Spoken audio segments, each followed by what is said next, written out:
Good evening, dear sisters and brothers. Welcome to the evening session of Being Heartful Every Day with Swadhyaya. As we continue our reflections on this week's theme, which is Map of the Journey, this evening we explore another profound dimension: how the sacred map invites us into a deeper relationship with our inner condition and teaches us what it means to move on the spiritual path. While the outer world measures movement in distance, speed, or achievement, the inner journey measures movement in subtlety, refinement, and nearness to the center. Tonight, we reflect on how the map helps us recognize inner transformation, even when it is quiet, delicate, or invisible. In heartfulness, movement is not physical, it is a shift in a state, a change in the quality of consciousness. Babuji Maharaj revealed that when we journey inward, the heart travels through subtler and subtler realms. These are not places but conditions, each with its own atmosphere, balance, and refinement. The value of the map is that it helps us understand this movement, especially when the mind cannot grasp what is happening. Sometimes we feel a gentle deepening of silence, a new steadiness in thought, the dissolving of an old fear, or a soft joy without reason. These may correspond to inner transitions through subtler regions in the map. The map teaches us that inner movement is not always dramatic or emotional. It often appears as an inward settling, a simplicity, or a quiet spaciousness. Recognizing this helps us appreciate the sacred work happening beneath the surface of our awareness. Another gift of understanding the map is the awakening of inner surrender. When we realize that the journey is vast, far beyond the reach of our intellect, our posture naturally shifts from trying to control the process to simply yielding to it. Surrender in heartfulness is not passive acceptance, it is a refined openness, a willingness to be guided. And the map of the journey teaches us that every experience has its place, that every phase serves a purpose, that the heart knows the path better than the mind. By surrendering gently without fear, we allow the inner journey to unfold at its natural rhythm. And this softens egoic resistance and deepens the connection with the Master's work. The map of the journey is not meant to be understood only during meditation. It comes alive in daily living, in the way we speak, the way we think, respond, and choose. Each region of the journey holds a principle that reflects in our outer behavior as well. As consciousness becomes more refined, reaction gives way to responses. Judgment softens into understanding. Restlessness transforms into calm clarity, and our interactions gain a quiet compassion. And this is how the inner journey expresses itself outwardly. The map becomes a mirror that reveals how spiritual progress is reflected in ordinary moments of life, in patience during conflict, in kindness when tested, in humility when praised, and in courage when challenged. In this way, the journey becomes more practical, grounded, and beautifully integrated. Dear sisters and brothers, as we continue reflecting on this theme, let us share the beauty of this inner journey with others as well. You can invite someone to watch the master classes or join these BHED sessions, as it would also help them in their own journey. Such sharing done with love and humility becomes a part of the master's work. You'll find the additional reading material on this theme and also videos of Revered Daji, which are available on the Heartfulness app. And you can go to the Sunday tab dated 30th November to access this additional material. With this, we will now move on towards our inspirational reading, which continues to be from Heartfulness Way, Book 2. And we are reading from the chapter Map of the Journey. Since the text of the book will not be displayed, We invite everyone to please keep their copies of the book nearby. You can also read directly, which also allows the heart to absorb the subtle vibrations behind the words and deepen our experience of Swadhyaya. We'll resume the reading from page number 44. Dalji, I have clarifying questions on the journey, some of which might seem analytical, but I will ask them anyway. First, does this inner process happen sequentially? Do we start with the first circle, then the second, and so on? There are few important concepts to understand. Our spiritual anatomy is an interconnected system, and all the connections join in the heart, the midpoint of our being. So, when we meditate on the heart, the spiritual energies work across the whole system in a unified and harmonious way. The heart is like the conductor of our inner orchestra. The various instruments represents different aspects of the spiritual anatomy we call chakras, subtle bodies, regions, elements, and koshas. When the conductor guides with love and intuition, the entire orchestra plays in harmony, creating beautiful music. So, when we meditate on the heart, the spiritual energies are able to synchronize and harmonize the entire system, leading to a balanced and unified spiritual development. In the diagram, you will notice that a few rings are grouped together, representing a level of consciousness. These levels from the three main regions I mentioned earlier, the heart region, the mind region, itself made up of five regions, and the central region. I'm going to read the footnote also. Yogis describe our complex human system in another way, the koshas, sheaths, or coverings. In this description, a human being is made up of layer upon layer of coverings, from the outermost to the innermost. There are an infinite number of coverings or sheaths in the human system, the densest being the physical at the outside, with progressively finer and finer coverings as we approach the center of our being. There are indicators of the infinite layers of consciousness we potentially have at our disposal. They are usually presented as five main koshas. The first text describing them is the Taittiriya Upanishad, written around the 6th century BCE, where they are described as lying one inside the other, like the layers of an onion or Russian matryoshka dolls.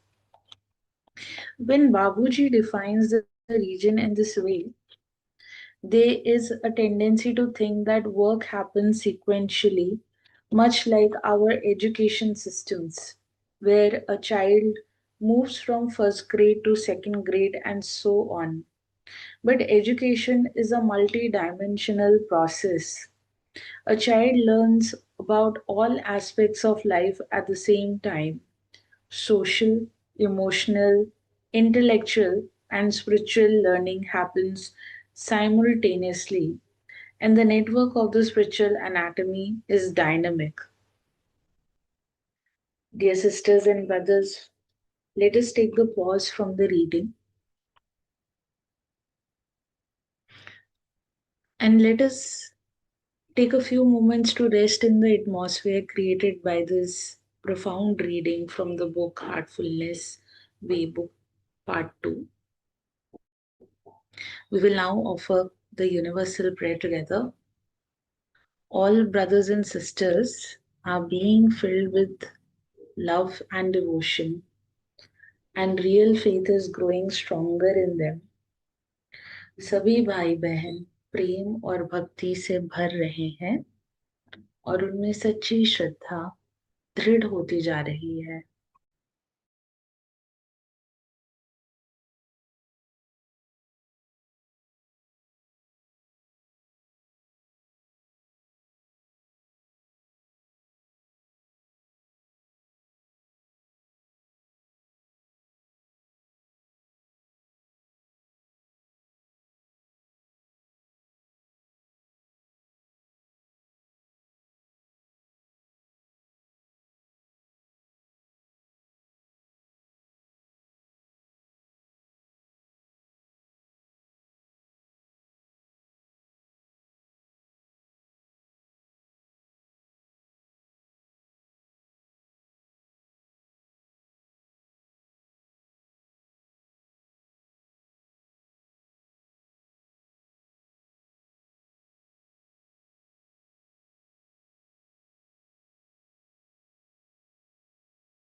May this universal prayer awakens love and unity in the hearts of all across the world.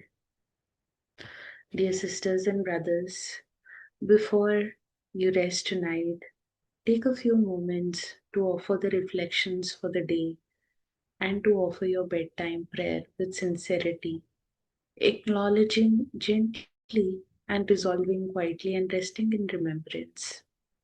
This night process of offering bedtime prayer is very important for all of us. So let us not miss it. Dear sisters and brothers, thank you for joining this evening session. And as we continue exploring the theme of Map of the Journey, may our hearts open to the subtle wisdom within, and may our steps grow lighter with each day, and may the Master's presence guide us ever closer to the ultimate goal of human life. We look forward to your presence for the morning session tomorrow, which is going to be at 6 a.m. Until then, wishing you all a very good night. Thank you.